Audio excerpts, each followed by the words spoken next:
Good afternoon, everyone. Welcome to Can Do's Links to Learning. We are so honored that you've decided to join us. My name is Michelle. I'm joining from Amiskwaciwa, Skye, Treaty 6 territory, otherwise known as Edmonton. So I'm honored to be here. Always take a moment to acknowledge the land in which you live on, acknowledge the beauty, the gifts that the Creator has given to you. We have this beautiful, hot, sunny day. It's like 30 degrees out there. So we're soaking up the rays, soaking up the sun. And when that sun is out, you should be hydrating even more. So make sure you're drinking that good medicine that the Creator has given to us, that water. So we just want to take a moment and acknowledge the goodness that Creator has given to us in this day. As that sun rose in the east, Creator meeting us for another day. So we give thanks for this opportunity that we can meet on this virtual platform. We can gather together as a Can Do virtual family. So we thank you, Creator, for this moment. We thank you for all the gifts that surround us. We think of the ones who walked before us, the elders, our ancestors. We thank you so much for all of the gifts of land as well. The animals, the plants, the four-legged, the winged ones, the swimmers. You've just surrounded us with just such beauty. So hi for this beautiful day. And tomorrow, the grandmother moon, I think it's tomorrow, grandmother moon will visit us again. So get your jars of water, set them out. That's our medicine for the next month. So I hope you're well, everyone. We're really excited for today's conversation with Links to Learning. Just letting you know that there will be opportunity throughout at the end of today's presentation for any questions or comments. We invite you into this dialogue. So along the way, though, feel free to put any questions or comments in the chat box. I will definitely make a note of them. We'll come back to them at the end of presentation today. So we welcome you with open arms. So this is a great opportunity to come and to learn. Today's presentation, today's webinar really feels like it's capacity building. It is the request for proposals.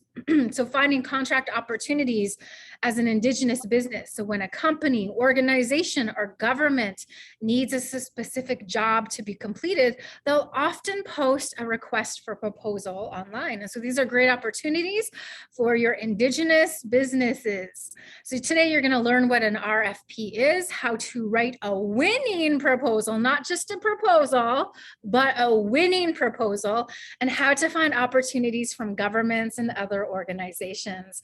So our two powerhouses today, our two guest speakers, we have Norma Jean Wolfchild and we have Skye Gladu in the house today. So thank you, ladies, so much for joining us. So here's a little bio of both of our presenters. Norma has over 10 years experience assisting and guiding entrepreneurs in all stages of entrepreneurship, and being a part of Business Link, she assists Indigenous entrepreneurs in Alberta. She is a member of the Blood Tribe, which is part of the Treaty 7 territory and Blackfoot Confederacy. She's very enthusiastic and enjoys life's adventures. I love that. Part of her spare time is spent on her Black Hills honey and crafts business, gardening, beekeeping, keeping chickens, and goats. She mostly enjoys spending time with her husband and 3 children, as well as her mom, siblings, nieces, nephews, family, and friends who are dear to her. You sound like a delight, Norma. And Skye Gladu is Cree, and she currently lives in Edmonton, located on Treaty 6 territory.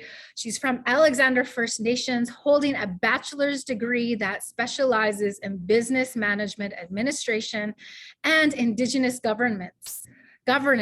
And she started working for Business Link in April as one of the Indigenous business strategists. She has an extensive knowledge in all aspects of the business world. from startup to expansion. She's proud to be a mentor of Indigenous entrepreneurs, and she leads by example. She can provide one-on-one coaching, and her primary goal is to capture the best days of your life. She enjoys helping people cherish their memories for years to come and wants to help make your dreams come alive. She's excited about using her education and experience aspiring and established Indigenous business owners thrive. So we are all about you ladies today. We are honored that you're going to share the knowledge that has been passed on to you. We're honored that you're going to share your experiences, and we're super excited that you're going to show us how to write those winning proposals. So thank you for being here. We're delighted. So I'm going to pass this virtual mic over to you. The show is yours. Thank you for that wonderful introduction, Michelle, and thank you for everyone. Thank you for joining us. I'm going to share my screen. I'm always having trouble.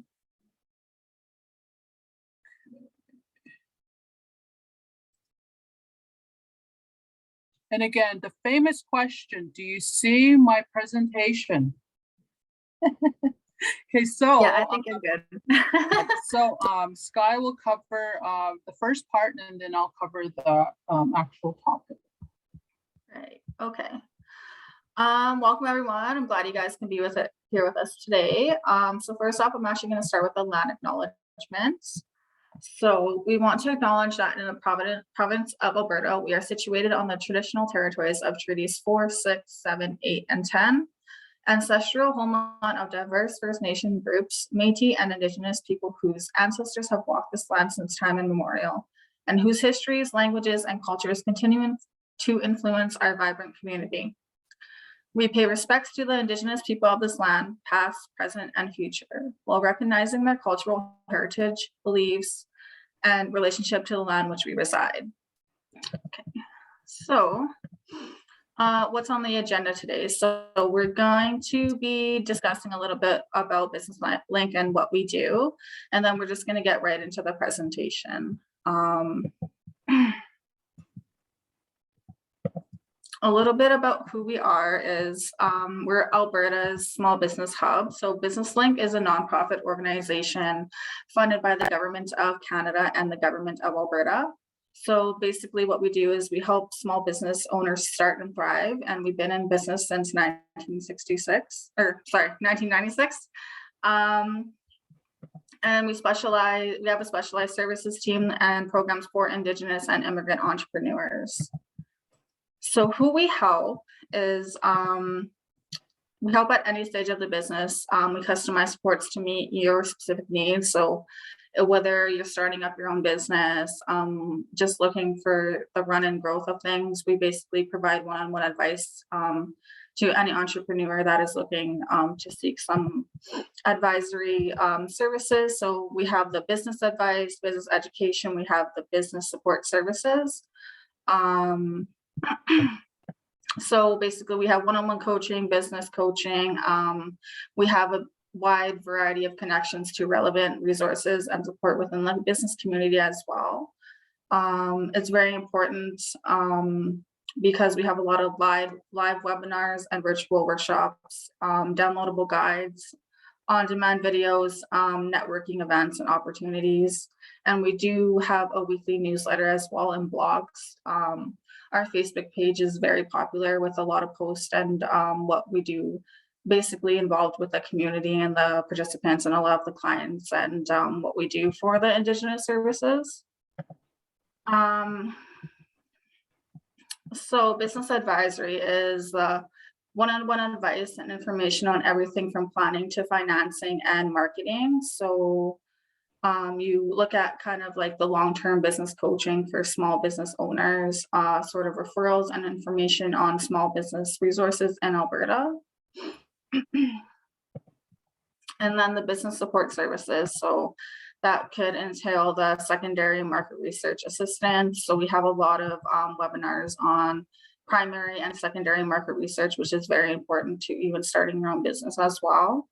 And then we have the interactive business plan builder and business plan review. So that comes in very handy when you're looking to sort of, I guess, create your own business plan, and it gives examples, and it kind of gives you something to think about in your business, like a really critical and examples of what it's going to be looking for long term while starting your business. And like I said, we have a lot of online resources and guides. We specifically have the Indigenous planning workbook, so we send it to you. You would go through it, send it to us, and we could review it and let you know whether it needs some work, or we can give you some advice on how to sort of, I guess, put it in a proper wording if you're looking to for us to review it.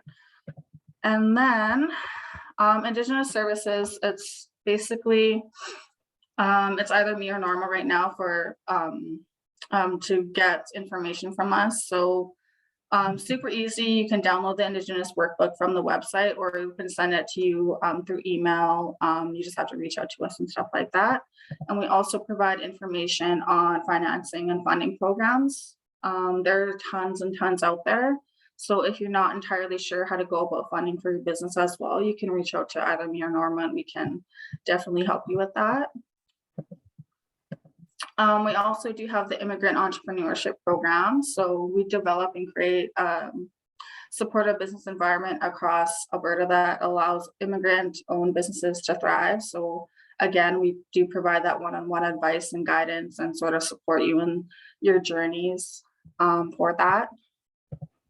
Preneur sessions, so strengthening connections between small business owners across Alberta. Entrepreneurs participate in live peer-to-peer virtual group discussions for existing business owners currently operating on a small business or startup in Alberta. Participants share best practices, brainstorm solutions to business challenges, and gain useful advice for success. So you would discuss just the different kind of struggles you have as an entrepreneur as well. It's very good to communicate with other people just to get a different perspective, and I guess, you know, a different kind of take on what they're kind of struggling with as well. So and just to quickly add to that, the next Peerpreneur session will be in October. So I think we're expecting applications to be available. So deadline might be September, but just keep an eye out. Yeah. So we also have the interactive business plan builder. So it basically helps you write a compelling business plan. It provides step-by-step guidance and support when it comes to even just putting a business plan together, because it can be very difficult. And then we have the Shop Local. So the Shop Local Alberta Business Directory, it sort of celebrates small businesses and diversity and entrepreneurship around Alberta. So local businesses can reach new customers, get marketing exposure, and then improve their online presence for free. So it's very important if you're looking to get your business out there, just a better audience, and promote your business that way. And Business Link also, this is fairly new actually, Indigenous Made. So the Indigenous Made campaign will help Indigenous businesses showcase their products and services to the general public with the goal of increasing awareness. The new logo helps businesses proudly self-identify as Indigenous Made. So if you're very proud to promote your business and get it out there, we also recommend that you put the Indigenous Made as well. It's very, sorry, lost for words there. It is very important to us, and it shows that, you know, we have that support for you and other supports out there. We also have the DEP, which is the Digital Economy Program. So that is designed to help small businesses undergo digital transformations and sort of adopt e-commerce practices. So whether you're looking to sell on Amazon, or you're looking to, I guess, create your own e-commerce website and sell your business like that, you can sort of reach out to the Digital Economy Program people, and Timona is the one that you would have to talk to for that, but the program consists of two parts. So there's the Digital Service Squad that guides businesses through the digital transformation, and Shop Here. So that's powered by Google, that guides businesses through like launching and managing their online stores. And then this is a fairly new program, actually. We have a webinar coming up on Thursday, I believe. So the Canada Digital Adoption Program, it can help your business get online, give you e-commerce presence, a boost to help and digitize your business operations. So as a part of CDAP, the Grow Your Business Online grant helps small businesses take advantage of e-commerce opportunities. So you can access network of e-commerce advisors for support and advice, and you can also get up to $2,400 to buy new e-commerce tools. So it's very important to know that those grants and those resources are there to take advantage of. So the learning objectives that we have stated for the presentation today, I think, Norma, did you want to get into this one, or do you want me to do? Sure, I can start. Okay, so in this session, we are going to learn about an RFP, which is a request for proposal, which is when a company, organization, or government needs a specific job to be competed. They'll often post an RFP online. So we're going to discuss how companies request for proposals and the information that is contained in an RFP. So it's important that we understand what the RFP is and what it contains to be able to write a winning proposal. So we're going to touch on some tips for success and what to do when you are successful at winning a bid. And then we'll just briefly discuss opportunities for your Indigenous business. So what is procurement? Procurement is the purchasing of goods and services from an external source who is the contractor. The goods and services must meet the needs of the hiring company in terms of quality, quantity, time, and location, and are purchased at the best possible price. So in summary, procurement is the process by which a hiring company acquires goods and services via a bidding process. So when a company announces a bidding opportunity, they may request an independent contractor to submit a proposal. Other terms that they may use are RFP, request for proposal, request for qualifications, request for bid, or an invitation to tender. So just wanted to quickly highlight that procurement is a powerful catalyst for business development. The Indigenous-led business sector has emerged as a key lever to generate wealth in Indigenous communities and help close socioeconomic gaps via own source revenues and Indigenous labor force participation. So the Prime Minister in 2019 made a 5% commitment that mandated, which was a letter which committed the Minister of Public Services and Procurement Canada to work with the Minister of Indigenous Services and the President of the Treasury Board to create more opportunities for Indigenous businesses to succeed and grow by creating a new target to have at least 5% of federal contracts awarded to businesses managed and led by Indigenous peoples. So it's some positive benefits, creates new businesses, business growth, employment, economic reconciliation. And then just some examples of what the government purchases. Just quickly highlight roofing work, repair maintenance, paper office products, landscaping, fire alarm system, consulting. So just some examples that the government purchases. So by getting involved, other ways that as an Indigenous contractor, there's other ways that you can have access to opportunities for contracts is by getting involved in your industry. You can build strong relationships and stay well informed of any upcoming contract opportunities. So consider the following ways to become known as a local supplier in your industry and to be considered for contract opportunities. So contact hiring companies, purchasing specialists directly. So if you provide business to business services, reach out to companies that you are interested in working with. and ask to speak to a purchasing or procurement specialist or a local field supervisor, and ask if the company has an Aboriginal liaison officer you can talk to. Many corporations are now committed to using more Aboriginal-owned businesses and can tell you what you need to do in order to be considered a contractor. So register with business directories and databases, research business directories or databases for you to register your company. Registering on these types of listings will make your business more visible to anyone looking to find a contractor. So for example, Canada's Aboriginal Business Directory is a directory that is available to industry in the federal procurement community to identify Aboriginal-owned businesses. So, and again, join an industry association. Industry associations are great sources of information such as market research data and tender listings, and can provide excellent networking opportunities through workshops, conferences, trade shows, where you can showcase your business and meet other people. So networking is very important.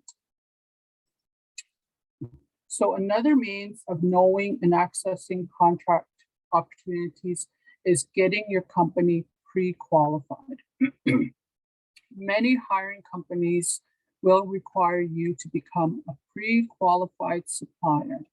Becoming pre-qualified means your business meets all of the regulations such as safety, bonding, insurance, and resource and equipment requirements. Some companies may require you to register with industry-specific contractor supplier management databases. And the purpose of these databases is to help hiring companies create lists of preferred vendors, suppliers, or contractors for specific types of work, such as water trucks, reclamation, emergency services, even catering. So once you have met all of the pre-qualification criteria, you are added to a preferred list. And being on a preferred list means that when contracts become available for the specific type of work your company does, you will be asked to bid for the work. And the advantage of pre-qualifying your company and getting on a contractor supplier management database is that you will then only compete against a handful of contractors, which will significantly improve your chances for success. So the most popular supplier vendor management databases in Alberta are IS Networld, ComplyWorks, PICS, and CQN, which is Contractor Qualification Network. So part of getting your business ready for pre-qualification is getting your safety program recognized by external experts. So a brief overview of getting a safety program is knowing about partners in injury reduction, certifying partners, and the small employer certificate of recognition, which is CCOR. So just a quick overview of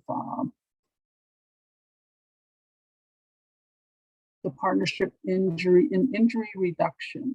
It's a program that promotes health and safety through partnerships with safety associations, industry groups, educational institutions, and labor organizations. So a partner is an association, corporation, or organization that has entered into a formal agreement with the Alberta government to become a partner in injury reduction. So the government and each partner sign an MOU outlining the specific commitments made by both organizations.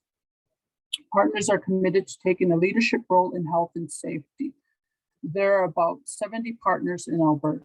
So Alberta Job Skills Training and Labor Information can get information on the partner in injury reduction program.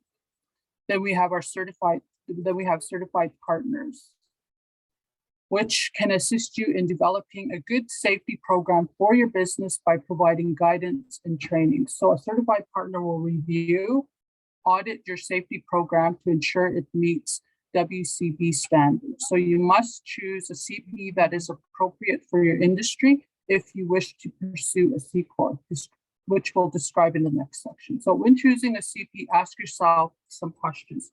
Which certifying partner best fits your company and industry? Where do they offer training? What is the availability of training?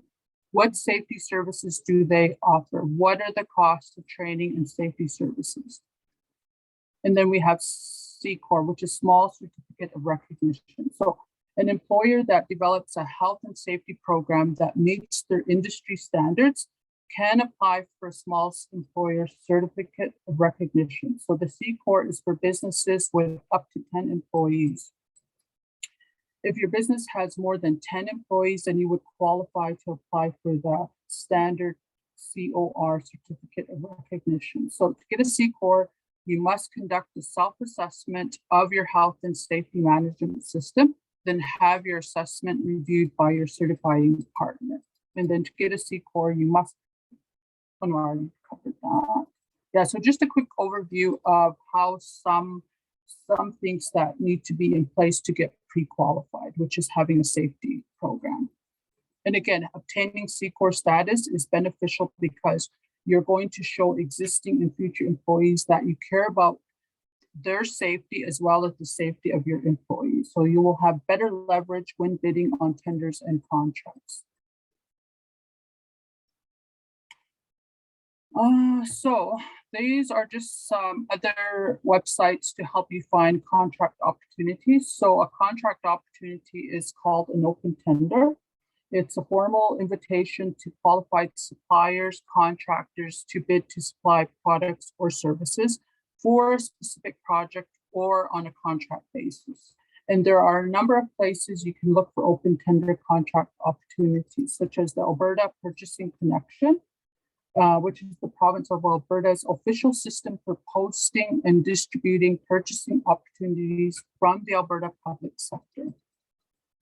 Then buyandsell.gc.ca, which is a Canadian electronic tendering service for public works and government services. And then the Unicom Systems Inc., BITS Canada, is a website that searches for RFP and RFQ opportunities and then consolidates all opportunities into one place for one-stop access. And then we have MERX, which is a Canadian electronic tendering service, which includes listings of all public tenders, and private sector construction news.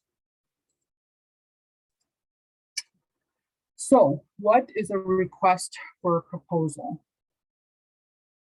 As mentioned earlier, when a company, organization, or government needs a specific job to be completed, we'll post an RFP. So the RFP is a bid process that asks the bidder to submit a scope of work and cost estimate to complete that work. It also allows the company to make an informed and confident decision when it comes to selecting a bidder.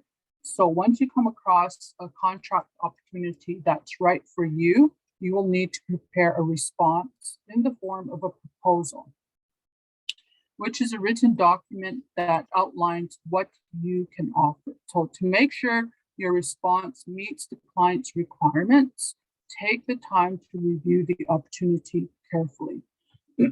So what a good RFP does is it eliminates gray areas so that both parties understand what needs to be delivered, when, and for how much. So ensure that you review the RFP carefully to make sure your response will meet the client's requirements. So an RFP usually has 5 sections, details the info about the company, what they're looking for, and how they want you to present the information. So there are some pre-submission information requirements. So this outlines the general nature of the RFP, and it gives you a quick idea about your suitability, if you're suitable for this, and if you're capable of submitting a bid. So when reviewing this section, consider whether your company can complete the work in terms of experience. Are you capable? And employees, do you have the capacity? In addition, many RFP processes will have an information session, a bidders meeting that allows you and other bidders to meet with the hiring company to discuss any questions that you might have about the RFP. So it's recommended that you always attend these meetings. It gives you a chance to get further information specifically about the RFP, gather information about your competitors, hear questions that you may not have thought of.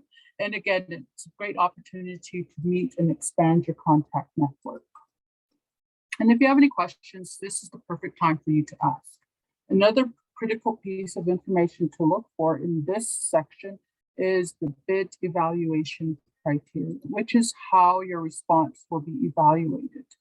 In this section, the hiring company will tell you what is important in determining the winner of the contract. You will need to fully understand what the hiring company is looking to evaluate the responses, so you can tailor your response to receive maximum points and win the contract. Then there's the instructions to bidders. The instructions on how to complete and submit your bid. Excuse me, drink some water. I don't talk as much. Outside of presentations. So pay attention to due dates and the format because it is very important you follow their specific instructions. So this section is going to indicate the due date for submissions, which is really important for the bid process because hiring companies will not accept late bids, even those that are just 2 minutes past the posted deadline. So make sure you understand the deadline. Make sure you know when it's due.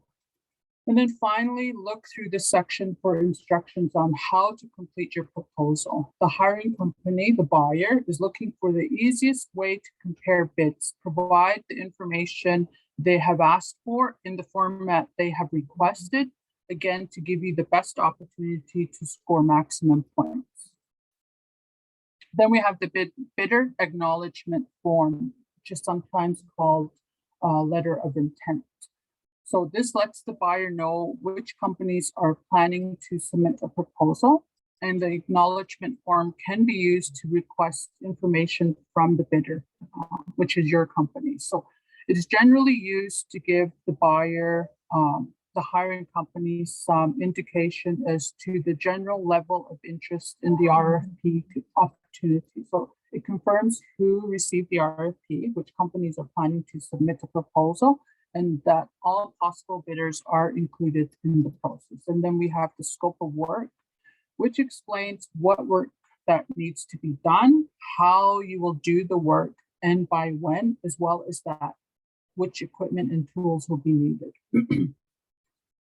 This section details the work that needs to be done, when it's going to be completed, and understanding what is required to complete the project is the only way to know what the project will cost you to complete. So many RFPs require the bidder to sign a contract when the work is awarded. You will be held legally responsible to deliver all requirements within the contract. So be sure you deliver on what you can say or state any limits or exclusions that your company has. So for example, if the contract is for emergency services and you don't have a big enough fleet to do medical transfers, then you'll have to state this in your response so that it does not form part of your potential future contract. And then we have the costs, how to submit your costs for the work to be completed and what it will cost for you to do the work. You may only get one chance to quote a price, so bid the price you believe will win, but it will also make your company money. Sometimes the RFP will indicate the price should come in a separate envelope. This is because in some cases, the hiring company will only open the price quotes for the bidders, contractors who meet the minimum requirements. So as described in the pre-submission or evaluation section of the RFP. So make sure you read and ensure that it doesn't state that it should come in a separate envelope. So in pricing your bids, make sure before you start figuring out your fees, you need to know what your overhead costs are, such as fixed, variable, and how much profit you want to make as a percent of overall cost. So when choosing how much profit to include, consider what is fair for your risk, time, and skill, and what the competition is charging. So please ensure you review the proposal, ensure you have the correct information, as once a proposal is submitted, it is a legally binding document. So even a simple spelling mistake can bind you to the error. So writing a winning proposal. So when responding to any request for a proposal, expect to prepare a response, which is called a proposal, that's going to outline your solution to the buyer's needs. So be sure your proposal follows the format requested in the tender, or if they haven't really provided a format, then there's a ton of outlines you can find, but there's an outline that we have in the next slide that's going to help you write this winning proposal. When you come across a contract opportunity that's right for you, you will need to prepare a response, which is a proposal, a written document that outlines what you offer. So what are some of the things that are key? The pre-submission, submitting information will give you an idea if you are suitable for the contract. Can include nature of work, information session, and video evaluation criteria, and create an outline of what they want. And then they'll have the RFP instructions. Review the RFP carefully to make sure your response will meet the requirements. Instructions to bidders, highlight deadlines and format. Maybe they might have font size format, so pay particular attention to that. Be sure to keep the proposal short and easy to read. Be sure to avoid slang, technical terms, proofread, submission criteria, answer all questions thoroughly. And be sure to use convincing language that styles your independent contract business. And then your letter of intent, which is the bidder acknowledgement. It lets the buyer know which companies are planning and who are interested in submitting a proposal. Then you have your scope of work, which outlines and explains what work needs to be done, how you will do the work, deadlines, sometimes the equipment and tools that will be used to complete the project, and can be a detailed work plan. And then when it comes to cost, information on how to price your bids and costs for the work to be completed. Be sure to use the pricing method that they have provided, and ensure your RFP has the sections detailing the information the company is looking for and how they want you to present the information.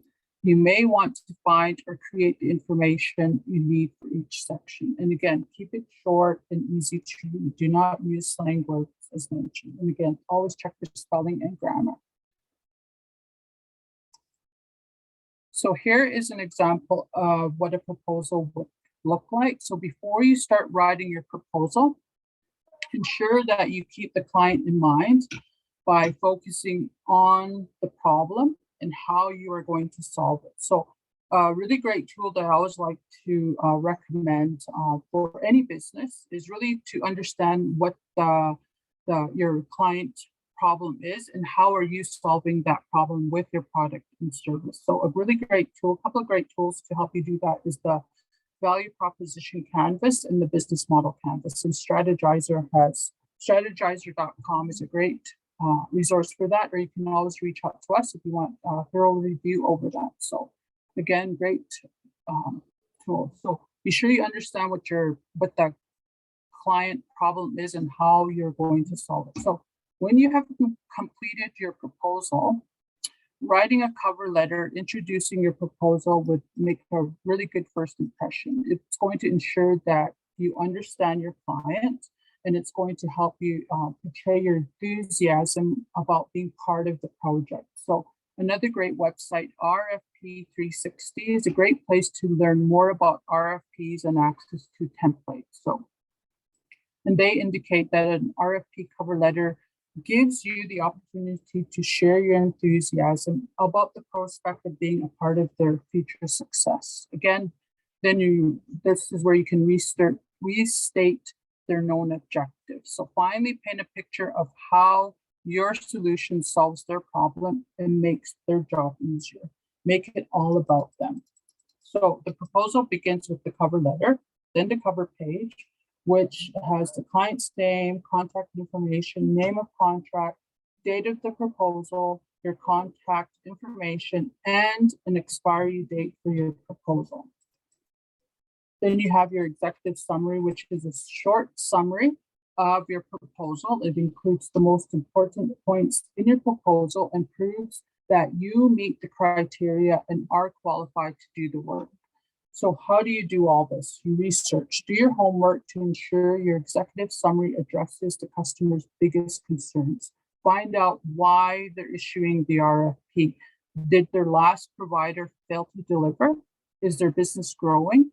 The more you can speak directly to their needs, the greater your chance of winning the project. So really researching your client, really understanding the problem, then answering all these questions with what you can provide. So remember, your summary needs to provide enough information to stand alone if it's the only piece of the proposal an executive sees. However, it must be short enough to read in a couple of minutes. And then you have your table of contents, which is a list of what information is in your proposal and what page it is on. So I always stress, make sure you include a table of contents, just like in a business plan. Whenever a reader is looking through it and they want to go back and they think of something and they want to go directly to that information. So the table of contents makes it easier for the reader to navigate your proposal and get the information that they're looking for. Understanding of expectations. So what do you understand the work or contract to be? Ensure, like I said, you have researched the client and the project and you know what the work they are asking for. Then we have the statement of work. What will you provide to the client? Your experience, timeline for completion, resources required, your team, etc.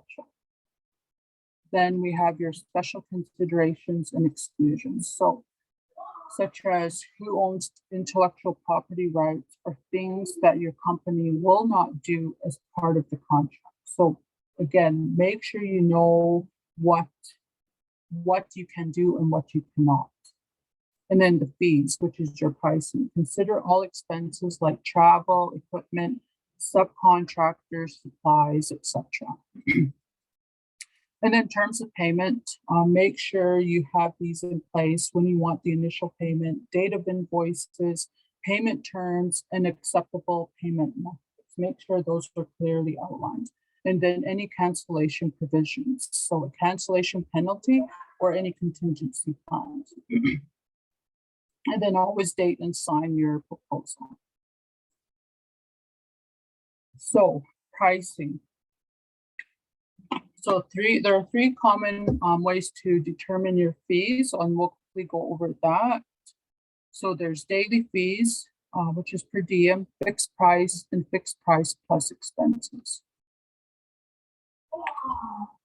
So daily fees, charging a certain rate for the amount of time you directly spend on the project. So this fee is a combination of your labor, overhead, and profit requirements. So you're going to determine an annual figure for your labor and overhead, and then you're going to divide by 261 to get a daily figure. 261 is the number of weekdays in a year.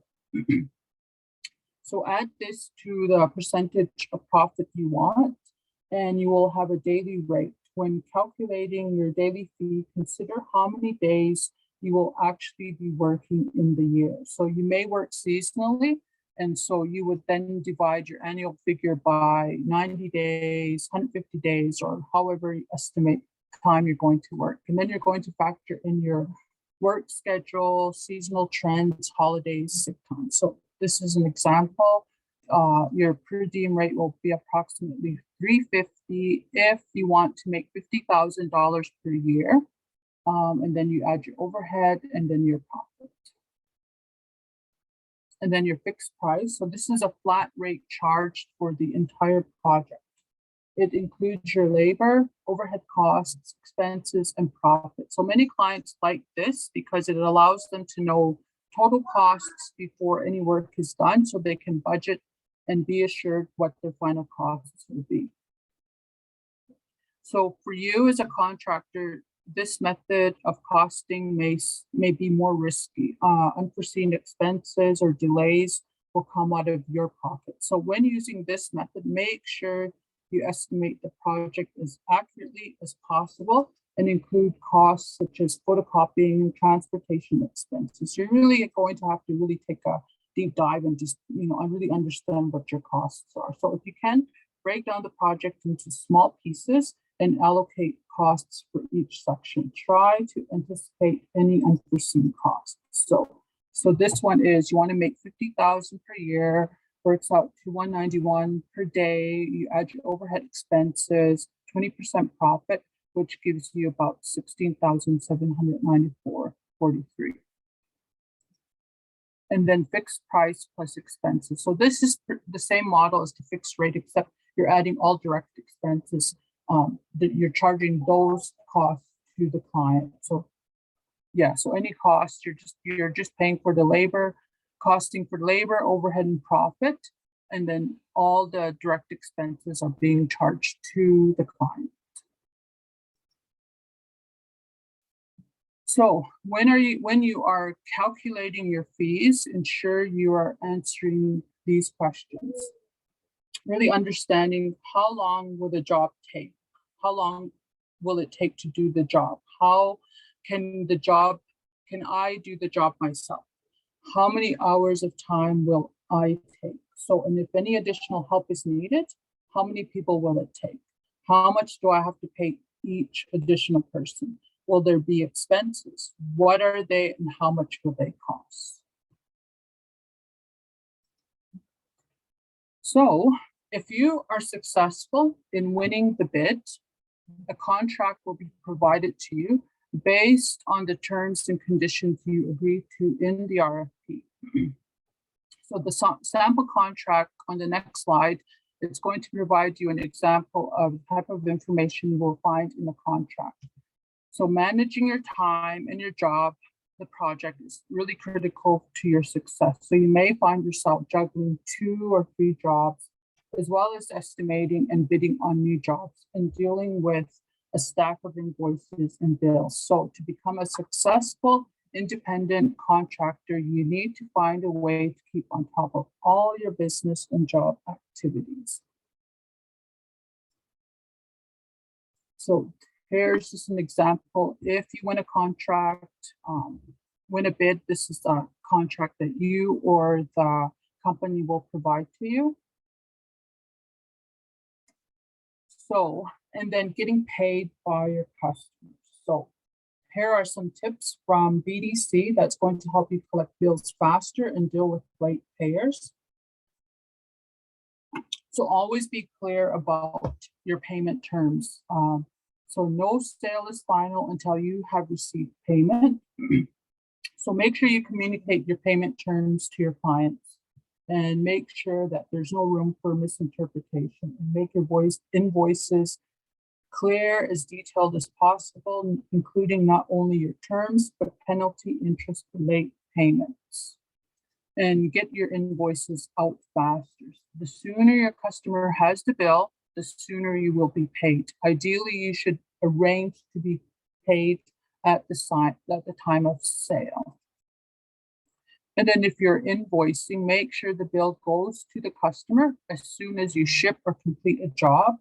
And then if you're working on the large job, consider negotiating upfront and or milestone payments. So for example, you can ask for a deposit at the time the order is made, and then a percentage of the payment at various agreed upon milestones. So explore mobile billing technology.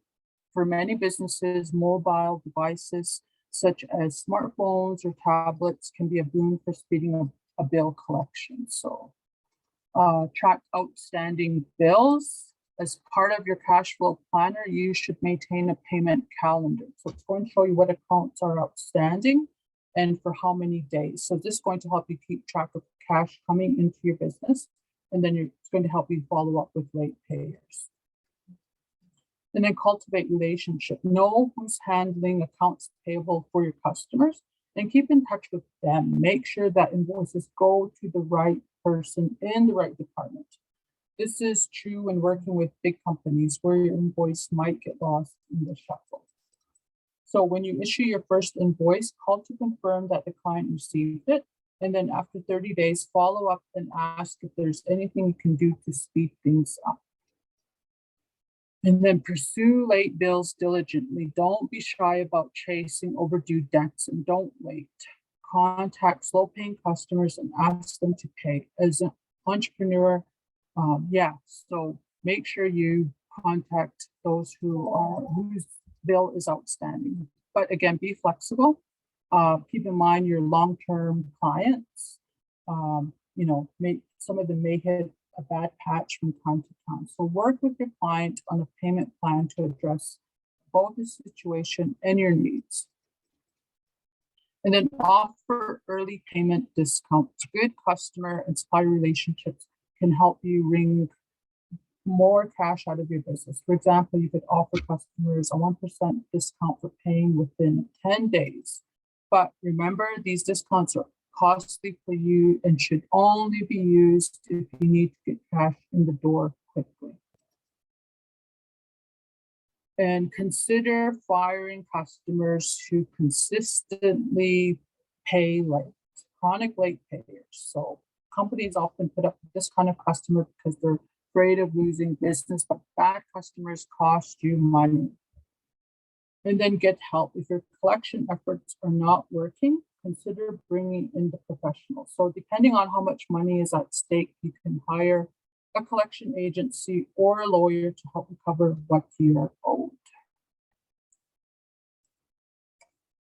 So what if your contract was declined? So these tips kind of will help you with writing a winning proposal. So if your proposal is unsuccessful, remember, proposals take time. Be sure you're only focusing on jobs where you have a good chance of winning, not just putting in bid after bid after bid. Any RFP that comes up, you're submitting a bid. Only bid for ones that you have the capacity to do. So learn from your mistakes. If you were declined, find out why you were declined by scheduling a follow-up meeting to discuss your bid. And then, so some of the common mistakes, you did not focus on the customer needs. You did not show what makes your business great. And key points were not reflected in the proposal. Maybe you didn't follow instructions, such as you failed to meet the deadline, or you didn't meet the mandatory requirements. So really understanding what the RFP entails and all that. So it's really for you to understand the RFP. And your proposal could have been difficult to read and or understand, or you failed to proofread before final submission. So again, submit your response on time. So other consideration, implement workplace safety requirements by ensuring your business, your employees, and yourself are protected from losses as a result of health and safety issues. So if you will be considered getting your business pre-qualified, you should carefully consider who your potential customers are when choosing which databases to register with, as it costs money to maintain a membership with pre-qualification databases. Part of getting your business ready for pre-qualification is getting your safety program recognized by external experts, which include, as mentioned, partners in injury reduction, certifying partners, and the small employer certificate of recognition. So understanding the RFP and proofreading it, because once a proposal is submitted, it is a legally binding document. Because even a simple spelling mistake can bind you to the error. So for example, if the cost of doing the work is $70,000, but you accidentally say that it is $7,000, then you will be required to provide the service at that price. So make sure you proofread. And then limit the number of bids. Writing a proposal takes a lot of time and effort for which you do not get paid. So only focus on bidding for work that you have a good chance of winning.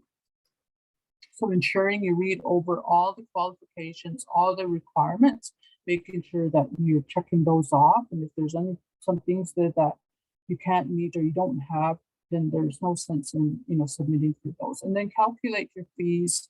As a contractor, you do not get benefits. So be sure you account for this in your pricing. So create a rainy day fund so that if you have no work for an extended period of time, you have some savings to fall back on. Because as a self-employed person, you are not eligible for employment insurance. So according to the HubSpot, asking the right questions will help you improve your chance for winning a bid. So before you even start the proposal, make sure the client is not wasting your time and is the right client. And so in order to do this, you can quickly avoid situations where you are just sending out proposal after proposal. So a good method to use is figuring out the client's bent, which is budget. How much is the client prepared to pay for the need? Authority. Does the person reading your proposal have a say in the decision? So again, if you're networking and you happen to come across someone who's talking about an upcoming RFP, and they say, submit it to me, before you spend time, working on a proposal, make sure that the person you talk to has the authority, that has the say in who wins those contracts. And then need. What is the client looking for? Very important you understand that. And then timing. How long will the client need to decide? And again, another really good word of advice is when you're writing a proposal, always, if you can't have a proposal team, look for mentors, look for others in the business, and see if someone can look at your proposal to kind of have another set of eyes to look at. Because I don't always find my spelling mistakes, but having someone else proofread, review, looking at the RFP, comparing, that's really good. Try and find someone that can help you with that if you can't have a proposal team. So feedback's really important. So look to someone who is knowledgeable, has experience to take a look at your proposal, and that can provide valuable feedback. So as an independent contractor and as an Indigenous business, there are opportunities available through the government, such as the procurement strategy for Aboriginal business, which was established in 1996 for qualified Aboriginal firms to bid on government procurement contracts. So you can visit that website. And then another opportunity is by getting involved in your industry, you can build strong relationships, stay well informed of upcoming contract opportunities, and then ways to become known as a local supplier in your industry and to be considered for contract opportunities is to contact hiring company purchasing specialists, registering with business databases, directories, and joining industry associations. So just a few ways that you can look out for procurement opportunities. And then again, maybe your local ECDEV office may have leads on that for you. So that concludes that presentation. So some next steps is, if you're interested in learning more about how to become an independent contractor, we do offer those workshops, how to start a contract business. And then you can always follow up with me or Skye for more information on the value proposition in the business model canvas. And of course, ask questions, and we'll do our best to answer those questions. And then always make sure to do your research. And then we have our independent contractor workbook that you can reference as a guide. And then here is our contact information.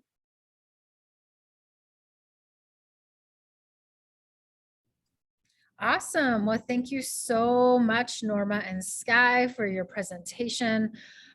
Sounds like some amazing resources at the business link, as well as that you could tap into or access. There was a question, I know we're pressed for time. There was a question from Jody. Would it be appropriate to request an info session from a potential client? Like if they're looking for more information. Yeah. Yes. So when you're looking for bids, especially if you join these directories, some of them have these sessions where they'll provide more information and allow for questions. But other times, if it's just like general contracts, I'm sure that they're open to answering any questions, especially if it's not too clear in the RFP. Awesome. And then another comment, wonderful information from Lorraine. And yes, I believe we will email this presentation out to those who have joined today's webinar. So you'll have this to look through as well. And there were some links in there that were really good resources too. If anything, my takeaway is just be thorough, double check, even to get somebody to read over, your potential proposal. I think that that's really, really important. And don't be afraid to ask those questions and follow up with anything that you're not quite understanding, because you don't want to miss an opportunity just because you hadn't thoroughly covered everything in that proposal. And then also when it comes to the budget too, I think that that's really important to not cut yourself short. You're worth your knowledge, you're worth your effort, you're worth the work. So make sure that those numbers that you're submitting are, sometimes we tend to cut ourselves short. We tend to low bid our own work. So get that number that speaks to you, that speaks to what you have to offer, because you're worth the dollars. So thank you so much for your presentation. Thank you all for joining us. We're glad that you are here. Hopefully we'll see you again soon. And I hope you enjoy the rest of your day. Peace, everyone. Thank you.